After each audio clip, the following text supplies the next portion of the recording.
Hi guys! Tonks is already in for the video. Hello. Hello. She's not very happy with me because I left her by herself today, and there's a really exciting reason why. Today was the first day of Wonderwool Wales, which is a Fibre festival in Wales. It's a show that I haven't been to for years, and I got a press pass and thought I've got to go, so we did. I went with a colleague who, for the last year-ish, I have been getting on with like a house on fire. He's a felter, and we just had the best time. I was going to vlog it, but it was my first time doing one of these in such a long time, and I'm sort of still new to vlogging outside of the house. I didn't really feel comfortable, and I really wanted to enjoy myself, soak in the atmosphere, say hi to some old friends, show Ricky around, so I didn't, but I'm going to show you what I bought. I wrote a really long blog post about tips for going to Wonderwool Wales, and one of my tips was do a first sweep, and the other one was don't buy anything until you've done your first sweep. I broke all the rules. The first thing that I bought was a little postcard. This is from Ali Scott, who is a felt artist, and this was a felted piece of 3 blue tits. It was so beautiful. I wanted to buy a card to support her and to have a reminder of a really beautiful piece, and also to add to my bank of greetings cards in case I ever need one in a rush. So that was the first thing. I'm not going to do everything in chronological order because I'll never remember, but I'll carry on with the card themes. So this is partly due to the Just a Card campaign, which I believe is run by Molly Makes, I may be wrong. And it's basically a fact that a lot of galleries close down because people who walk in quite often don't buy anything. And if every person who walked into a gallery or a shop or something where they sold sort of artisan stuff and bought a card, those companies, businesses, would not go out of business. There's a lot of places that if every person bought a single card, they'd be fine. So I buy quite a lot of cards when I go to events and galleries. Some of the others that I bought were, she says, unable to find them, another one of a felted piece. Because Ricky is a felter, I was paying a lot more attention to felt than I normally do, and as soon as you start sort of turning your eye onto something, you suddenly discover a lot more of them. So this was a peacock. I didn't actually see this piece, but I really like peacocks. This lady was incredible. I'll put some photos up for you and a link to her down below. She was just so good, and I wanted something to support her as well. There were also some postcards of spinners, some fairly just sort of ye olde worldy cool ones, and then this one, which is utterly bizarre. So it's a soldier trying to poke a cat sitting on a spinning lady's lap. Do not understand that. Had to buy it for the weirdness of it. And then the last two are 2 of a felted village. So this is, I'm not even gonna try pronounce that. It's from Under Milk Wood by Dylan Thomas. So apparently it's the village that is talked about in Under Milk Wood. I haven't partaken of any sort of sharing of the story of Under Milk Wood. I have no idea. Apparently it's a play, but I may be completely wrong. I need to research that. And it's all made of felt.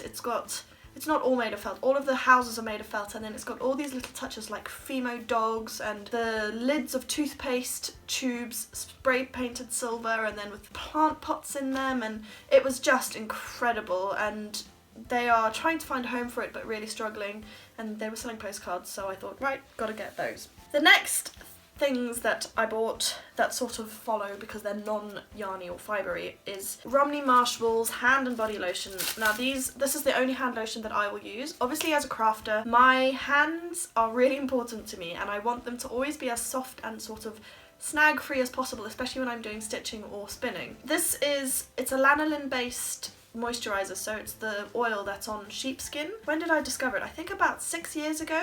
These guys were at a craft fair in Kent that I went to, and ever since I've been buying this from their website, and then today I restocked because I've run out now, and I was just thinking, oh, I need to buy more of that, and then they were magically at the show, so that was really good timing. So I got a couple of those. For the past couple of months I've been running a needle felting club at work. It's not really a club, it's more of just a group of people, but I'm going to call it a club for the sake of ease.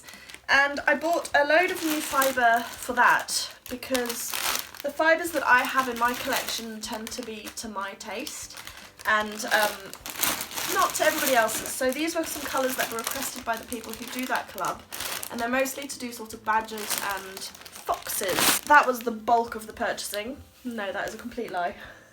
So we'll stick with Fibre, shall we? We went to a new vendor, new to me. Apparently she's been going for about 2 years, but it has been about 2 years since I went to a craft fair, so I'd never met her before. Siobhan's Craft. She's based in Manchester, and this was in her bargain bin. It's merino and sparkle, and it's called Sunset. It's a one-of-a-kind colourway, and it's 50 grams. It called to me. Anything with sparkle in it today, I was completely drawn to, so I got that. It's beautiful, it's really soft, and I'm really looking forward to spinning that up. Staying on a sparkle theme, there's another vendor who I have been supporting for years on my blog, and... What are you doing? On my blog and when I ran a podcast on the podcast, but I'd never actually bought her yarn. I decided today that it was time. So I bought this. So the vendor is Debonair. She does the most amazing hand-dyed yarns. This has got loads of sparkle in it. It's shimmer lace. It's an extra fine merino with 20% silk, 20% silk and 5% stellina, which is the sparkly bit, and there's 800 meters of it. And she'd run out of paper patterns, but she had this beautiful sort of wavy shawl, and I'm going to knit it in that. This is the kind of yarn that, because I never had a project in mind for it, I didn't want to just buy it and then have it sit in my stash for years, which does happen. So I chose a pattern first and then went for a yarn that would suit that pattern, and I think I did good. You'll have to see when it's finished. Then I bought some experimental stuff. So here's a little trigger warning for you if you are sensitive and you don't like things being done to animals. Hopefully this won't trigger you, but here's the warning. These are silk cocoons. So they are spun by a silkworm and then plunged into boiling water, and the worm dies, and you get left with the cocoon. These ones are cut, so they've had the ends lopped off and the worms removed. If you buy them uncut, then the worms are still inside them. And I'm going to use these to do some experimental spinning. One of my monthly resolutions this month was to do some art yarn, and I'm going to try use these in maybe.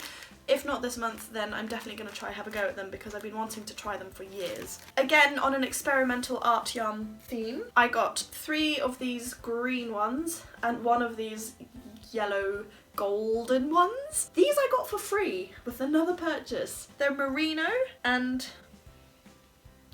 Letwell. I do not know what that is, and this one is merino and silk.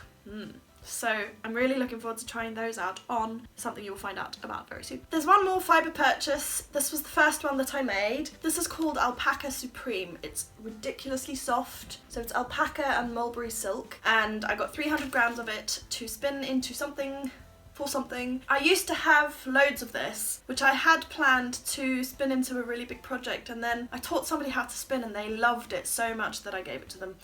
So that's a project that got deferred, but I'm back on it. Last couple of things for now. I got some higher sharp needles. I already have this size. They're 3.25 millimeters or US size 3. And I'm knitting a lace scarf at the moment, and I'm using Chiagu needles, and the tips are just not sharp enough. So this was one of the things that was on my shopping list. I really needed a sharp pair of needles. Here they are. I'm really looking forward to transferring my project onto them because it's been hard work. And finally, completely unrelated to knitting or spinning, the other day I was sitting having my breakfast, eating my boiled egg out of a very classy shot glass, looking at my sheep salt and pepper shakers, thinking, oh, I really need a sheep egg cup.